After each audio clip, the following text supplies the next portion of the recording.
I hear a lot of people say that CGI changed their lives, and it's true. It changes a lot of lives. I just felt like I couldn't leave without talking about how it changed my life. I am Tara Sanders, and I am from Russellville, Arkansas. I don't know where I would be had CGI not come into my life. It starts way back in the second grade. I remember that was about the time that I decided that I hated math and it didn't make sense and was dumb.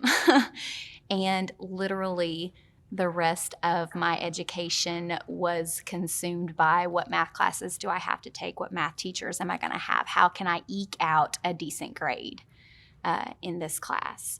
Who can I get to tutor me? What person can I go to for extra help? Who can I look off of for answers on the homework? Because I don't get any of this. Graduated high school, college was more of the same. I'm going to take the bare minimum math classes. I don't understand it. I hate it.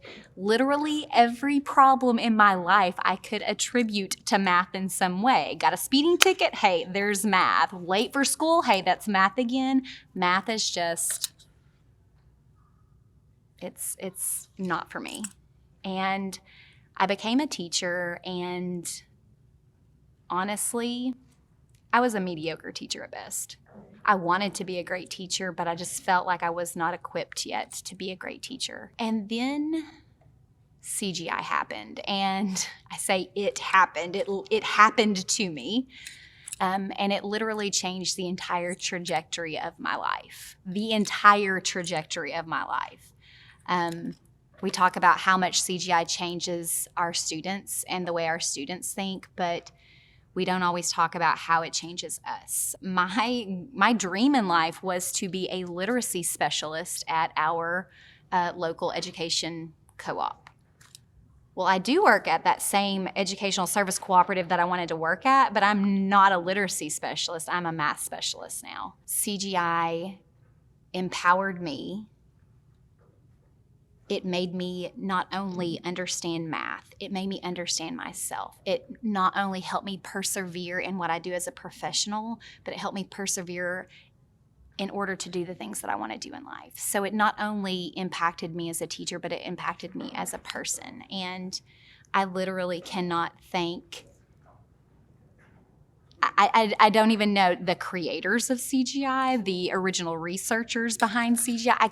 I feel like I can't thank them enough for all the work that they put in all those years ago, not knowing that in 40 years it would be impacting teachers the way it is now. And I just feel like that's why I came back today, because I just felt like I was doing them a disservice by not coming back and just thanking them and letting them know that they are changing lives every day. When I left my year one CGI session going, okay, this is great and all, but how am I supposed to use a second grader's thinking to guide all of my instruction? I don't get that yet. Why is this a big deal? And I remember on the first day of school, I had run out of all those cutesy first day of school, get to know you type activities. So I was like, okay, I'm supposed to be doing that CGI thing. So you know what? All right, let's give it a try. And I remember gathering all my second graders up on the carpet and gave them all whiteboards, and I put some Unifix cubes in the middle, and I was like, okay, we're just gonna solve some problems. And I just started coming up with problems off the top of my head. And these kids, these same kids that the parents had come in and said, my kids they don't like math. They're not good at math. So just kind of, be easy on them or whatever. These same kids, I was asking problems, or I was giving them problems, asking them to solve, telling them they can solve in any way that made sense to them. And these same kids that were supposed to not like math were, when I was saying, okay, who wants to share what they did? Because at the time I wasn't big on, or I didn't understand focused inquiry. I wasn't a really purposeful questioner. I would just say, can you tell me what you did? Who wants to share? And every single kid would raise their hand and they wanted to share what they did. And I just remember that doesn't seem like a big deal, but the excitement the kids had in just being able to share what they did, that was kind of the first indicator for me that this was something worthwhile, because the kids wanted to do it. And probably the second thing that really made me go, I have arrived as a teacher, and it came about because of CGI. This is when I was teaching 4th grade, but I was still using CGI practices.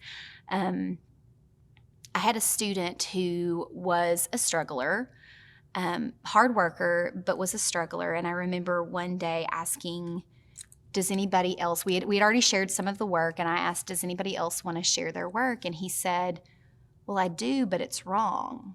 And I said, that's okay. Do you want to share it anyway? And maybe we can talk about it. And he was like, sure. And so he got up and he shared, and the kids were like asking him questions about his work, and he was looking at it a different way. And there was just like this light bulb that went off. This child who struggles, sharing his mistake, these other kids being there for him, asking him questions in a non-judgmental way. And it was just this beautiful little family. And I just remember thinking, this is what we want. This is it. These kids interacting with each other, they are supporting each other. This climate of mistakes are okay. This is what we want. And I never would have gotten there without CGI.